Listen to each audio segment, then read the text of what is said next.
अध्याय 4 गोकर्णोपाख्यान प्रारंभ। सूत जी कहते हैं, मुनिवर, उस समय अपने भक्तों के चित्त में अलौकिक भक्ति का प्रादुर्भाव हुआ देख भक्त वत्सल श्री भगवान अपना धाम छोड़कर वहां पधारे। उनके गले में वनमाला शोभा पा रही थी। श्री अंग सजल जलधर के समान श्याम वर्ण था। उस पर मनोहर पीताम्बर सुशोभित था। कटी प्रदेश करधनी की लड़ियों से सुसज्जित था।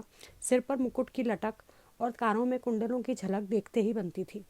वे त्रिभंग ललित भाव से खड़े हुए चित्त को चुराए लेते थे। वक्षस्थल पर कौस्तुभ मणि दमक रही थी। सारा श्री अंग हरिचंदन से चर्चित था। उस रूप की शोभा क्या कहें। उसने तो मानो करोड़ों कामदेवों की रूप माधुरी छीन ली थी।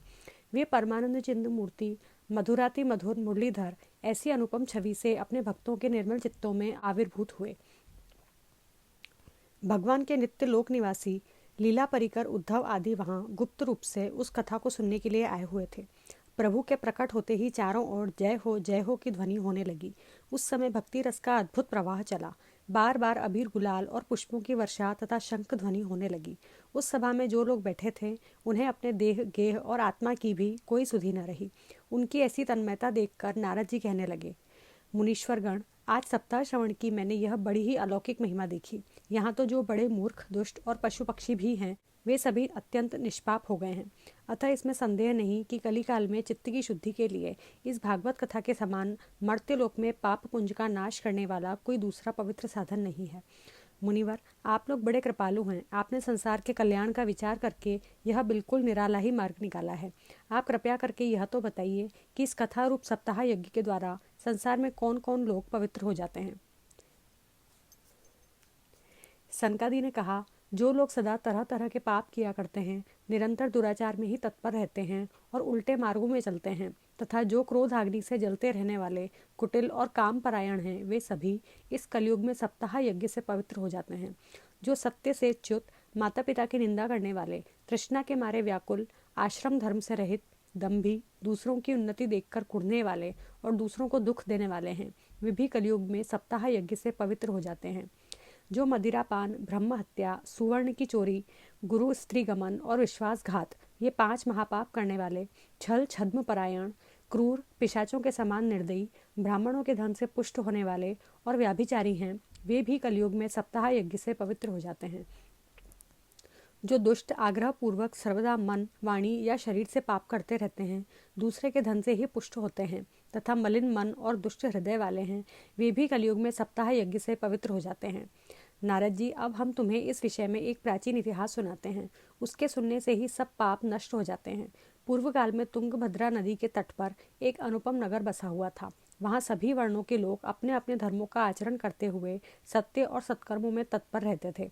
उस नगर में समस्त वेदों का विशेषज्ञ और श्रौत स्मार्थ कर्मों में निपुण एक आत्मदेव नामक ब्राह्मण रहता था। वह साक्षात दूसरे सूर्य के समान तेजस्वी था।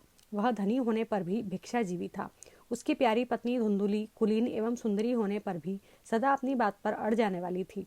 उसे लोगों की बात करने में सुख मिलता था। स्वभाव था क्रूर, प्रायः कुछ न कुछ बकवाद करती रहती थी। गृह कार्य में निपुण थी, कृपण थी और झगड़ालू भी थी। इस प्रकार ब्राह्मण दंपति प्रेम से अपने घर में रहते और विहार करते थे। उनके पास अर्थ और भोग विलास की सामग्री बहुत थी। घर द्वार भी सुंदर थे, परंतु उसमें उन्हें सुख नहीं था। जब अवस्था बहुत ढल गई तब उन्होंने संतान के लिए तरह तरह के पुण्य कर्म आरंभ किए और वे दीन दुखियों को गौ, पृथ्वी, स्वर्ण और वस्त्र आदि दान करने लगे।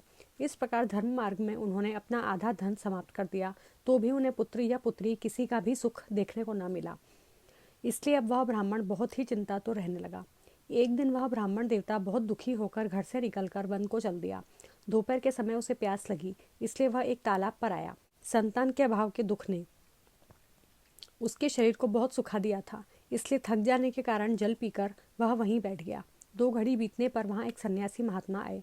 जब ब्राह्मण देवता ने देखा कि वे जल पी चुके हैं, तब वह उनके पास गया और चरणों में नमस्कार करने के बाद सामने खड़े होकर लंबी लंबी सांसें लेने लगा। सन्यासी ने पूछा, कहो ब्राह्मण देवता, रोते क्यों हो? ऐसी तुम्हें क्या भारी चिंता है? तुम जल्दी ही मुझे अपने दुख का कारण बताओ। ब्राह्मण ने कहा, महाराज, मैं अपने पूर्व जन्म के पापों से संचित दुख का क्या वर्णन करूं। अब मेरे पितर मेरे द्वारा दी हुई जलांजलि के जल को अपनी चिंता जनित सांस से कुछ गर्म करके पीते हैं। देवता और ब्राह्मण मेरा दिया हुआ प्रसन्न मन से स्वीकार नहीं करते। संतान के लिए मैं इतना दुखी हो गया हूँ कि मुझे सब सुना ही सुना दिखाई देता है। मैं प्राण त्यागने के लिए यहाँ आया हूँ। संतानहीन जीवन को धिक्कार है, संतानहीन ग्रह को धिक्कार है, संतानहीन धन को धिक्कार है और संतानहीन कुल को धिक्कार है। मैं जिस गाय को पालता हूँ वह भी सर्वथा बांझ हो जाती है। जो पेड़ लगाता हूँ उस पर भी फल फूल नहीं लगते। मेरे घर में जो फल आता है वह भी बहुत जल्दी सड़ जाता है। जब मैं ऐसा अभागा और पुत्रहीन हूँ तब फिर इस जीवन को ही रखकर मुझे क्या करना है। यूँ कहकर वह ब्राह्मण दुख से व्याकुल हो उन सन्यासी महात्मा के पास फूट फूट कर रोने लगा। तब उन यतिवर के हृदय में बड़ी करुणा उत्पन्न हुई। वे योगनिष्ठ थे। उन्होंने उसके ललाट की रेखाएं देखकर सारा वृत्तांत जान लिया और फिर उसे विस्तार पूर्वक कहने लगे। सन्यासी ने कहा, ब्राह्मण देवता, इस प्रजा प्राप्ति का मोह त्याग दो। कर्म की गति प्रबल है। विवेक का आश्रय लेकर संसार की वासना छोड़ दो। विप्रवर, सुनो, मैंने इस समय तुम्हारा प्रारब्ध देखकर निश्चय किया है कि 7 जन्म तक तुम्हारे कोई संतान किसी प्रकार नहीं हो सकती। पूर्व काल में राजा सगर एवं अंग को संतान के कारण दुख भोगना पड़ा था। ब्राह्मण, अब तुम कुटुंब की आशा छोड़ दो। संन्यास में ही सब प्रकार का सुख है। ब्राह्मण ने कहा, महात्मा जी, विवेक से मेरा क्या होगा।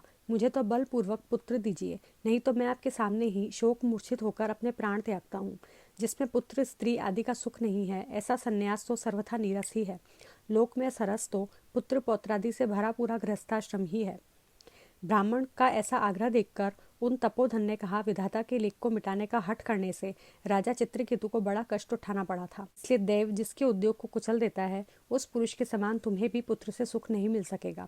तुमने तो बड़ा हठ पकड़ रखा है और अर्थी के रूप में तुम मेरे सामने उपस्थित हो। ऐसी दशा में मैं तुमसे क्या कहूँ। जब महात्मा जी ने देखा कि यह किसी प्रकार अपना आग्रह नहीं छोड़ता तब उन्होंने उसे एक फल देकर कहा, इसे तुम अपनी पत्नी को खिला देना, इससे उसके एक पुत्र होगा। तुम्हारी स्त्री को 1 साल तक सत्य, शौच, दया, दान और एक समय एक ही अन्न खाने का नियम रखना चाहिए। यदि वह ऐसा करेगी तो बालक बहुत शुद्ध स्वभाव वाला होगा। यूँ कहकर वे योगीराज चले गए और ब्राह्मण अपने घर लौट आया। वहां आकर उसने वह फल अपनी स्त्री के हाथ में दे दिया और स्वयं कहीं चला गया। उसकी स्त्री तो कुटिल स्वभाव की थी ही। वह रो रोकर अपनी एक सखी से कहने लगी, सखी, मुझे तो बड़ी चिंता हो गई। मैं तो यह फल नहीं खाऊंगी। फल खाने से गर्भ रहेगा और गर्भ से पेट बढ़ जाएगा, फिर कुछ खाया पिया जाएगा नहीं। इससे मेरी शक्ति क्षीण हो जाएगी। तब बता, घर का धंधा कैसा होगा। और देववश यदि कहीं गांव में डाकुओं का आक्रमण हो गया तो गर्भिणी स्त्री कैसे भागेगी। यदि सुखदेव जी की तरह यह गर्भ भी पेट में ही रह गया तो इसे बाहर कैसे निकाला जाएगा। और कहीं प्रसव काल के समय वह टेढ़ा हो गया तो फिर प्राणों से ही हाथ धोना पड़ेगा। यूं भी प्रसव के समय बड़ी भयंकर पीड़ा होती है। मैं सुकुमारी भला यह सब कैसे सह सकूंगी। मैं जब दुर्बल पड़ जाऊंगी तब ननद रानी आकर घर का सब माल मता समेट ले जाएंगी और मुझसे तो सत्य, शौच आदि नियमों का पालन होना भी कठिन ही जान पड़ता है। जो स्त्री बच्चा जनती है उसे उस बच्चे के लालन पालन में भी बड़ा कष्ट होता है। मेरे विचार से तो वह वंध्या या विधवा स्त्रियां ही सुखी हैं। मन में ऐसे ही तरह तरह के कुतर्क उठने से उसने वह फल नहीं खाया और जब उसके पति ने पूछा, फल खा लिया, तब उसने कह दिया, हाँ खा लिया। एक दिन उसकी बहन अपने आप ही उसके घर आई। तब उसने अपनी बहन को सारा वृत्तांत सुनाकर कहा कि मेरे मन में इसकी बड़ी चिंता है। मैं इस दुख के कारण दिनों दिन दुबली होती जा रही हूँ। बहन, मैं क्या करूँ। बहन ने कहा, मेरे पेट में बच्चा है। प्रसव होने पर वह बालक मैं तुझे दे दूंगी। तब तक तू गर्भवती के समान घर में गुप्त रूप से रह। तू मेरे पति को कुछ धन दे देगी तो वे तुझे अपना बालक दे देंगे। हम ऐसी युक्ति करेंगी कि जिसमें सब लोग यही कहें कि इसका बालक 6 महीने का होकर मर गया और मैं नित्य प्रति तेरे घर आकर इस बालक का पालन पोषण करती रहूंगी। तू इस समय इसकी जांच करने के लिए यह फल गौ को खिला दे। ब्राह्मणी ने स्त्री स्वभाववश जो जो उसकी बहन ने कहा था वैसे ही सब किया। इसके पश्चात समयानुसार जब उस स्त्री के पुत्र हुआ तब उसके पिता ने चुपचाप लाकर उसे धुंधुली को दे दिया और उसने आत्मदेव को सूचना दे दी कि मेरे सुखपूर्वक बालक हो गया है। इस प्रकार आत्मदेव के पुत्र हुआ सुनकर सब लोगों को बड़ा आनंद हुआ। ब्राह्मण ने उसका जात कर्म संस्कार करके ब्राह्मणों को दान दिया और उसके द्वार पर गाना बजाना तथा अनेक प्रकार के मांगलिक कृत्य होने लगे। धुंधुली ने अपने पति से कहा, मेरे स्तनों में तो दूध ही नहीं है, फिर गौ आदि किसी अन्य जीव के दूध से मैं इस बालक का किस प्रकार पालन करूंगी। मेरी बहन के अभी बालक हुआ था, वह मर गया है। उसे बुलाकर अपने यहाँ रख लें तो वह आपके इस बच्चे का पालन पोषण कर लेगी। तब पुत्र की रक्षा के लिए आत्मदेव ने वैसा ही किया तथा माता धुंधुली ने उस बालक का नाम धुंधुकारी रखा। इसके बाद 3 महीने बीतने पर उस गौ के भी एक मनुष्याकार बच्चा हुआ। वह सर्वांग सुंदर, दिव्य, निर्मल तथा सुवर्ण किसी कांति वाला था। उसे देखकर ब्राह्मण देवता को बड़ा आनंद हुआ और उसने स्वयं ही उसके सब संस्कार किए। इस समाचार से और सब लोगों को भी बड़ा आश्चर्य हुआ और वे बालक को देखने के लिए आए तथा आपस में कहने लगे, देखो भाई, अब आत्मदेव का कैसा भाग्य उदय हुआ है। कैसे आश्चर्य की बात है कि गौ के भी ऐसा दिव्य रूप बालक उत्पन्न हुआ है। देवयोग से इस गुप्त रहस्य को देव योग से इस गुप्त रहस्य का किसी को भी पता न लगा।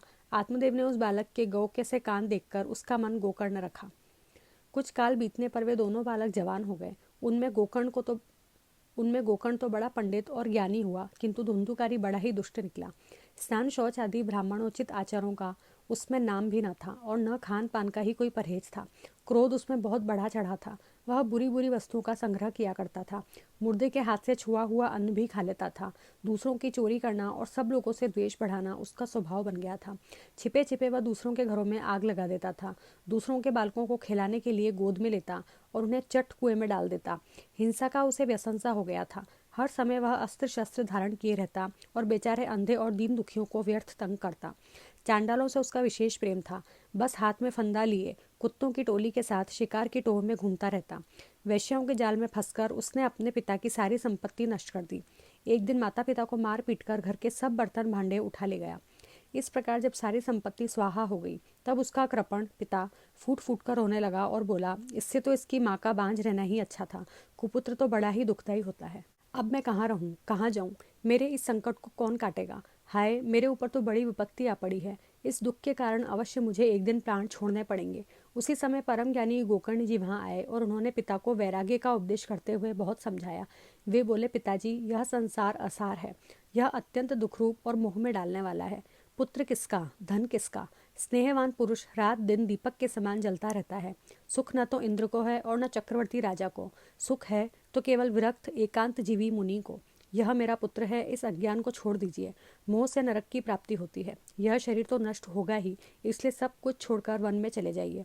गोकर्ण के वचन सुनकर आत्मदेव वन में जाने के लिए तैयार हो गया और उनसे कहने लगा, बेटा, वन में रहकर मुझे क्या करना चाहिए, यह मुझसे विस्तार पूर्वक कहो। मैं बड़ा मूर्ख हूँ। अब तक कर्मवश स्नेह पाश में बंधा हुआ अपंग की भांति इस घर रूप अंधेरे कुएं में ही पड़ा रहा हूँ। तुम बड़े दयालु हो, इससे मेरा उद्धार करो। गोकर्ण ने कहा, पिताजी, यह शरीर हड्डी, मांस और रुधिर का पिंड है। इसे आप मैं मानना छोड़ दें और स्त्री पुत्र आदि को अपना कभी न माने। इस संसार को रात दिन क्षण भंगुर देखें। इसकी किसी भी वस्तु को स्थायी समझकर उसमें राग न करें। बस एकमात्र वैराग्य रस के रसिक होकर भगवान की भक्ति में लगे रहें। भगवत भजन ही सबसे बड़ा धर्म है। निरंतर उसी का आश्रय लिए रहें। अन्य सब प्रकार के लौकिक धर्मों से मुख मोड़ लें। सदा साधुजनों की सेवा करें। भोगों की लालसा को पास न फटकने दें तथा जल्दी से जल्दी दूसरों के गुण दोषों का विचार करना छोड़कर एकमात्र भगवत सेवा और भगवान की कथाओं के रस का ही पान करें। इस प्रकार पुत्र की वाणी से प्रभावित होकर आत्मदेव ने घर छोड़ दिया और वन की यात्रा की। यद्यपि उसकी आयु उस समय 60 वर्ष की हो चुकी थी, फिर भी बुद्धि में पूरी दृढ़ता थी। वहां रात दिन भगवान की सेवा पूजा करने से और नियम पूर्वक भागवत के दशम स्कंद का पाठ करने से उसने भगवान श्री कृष्णचंद्र को प्राप्त कर लिया।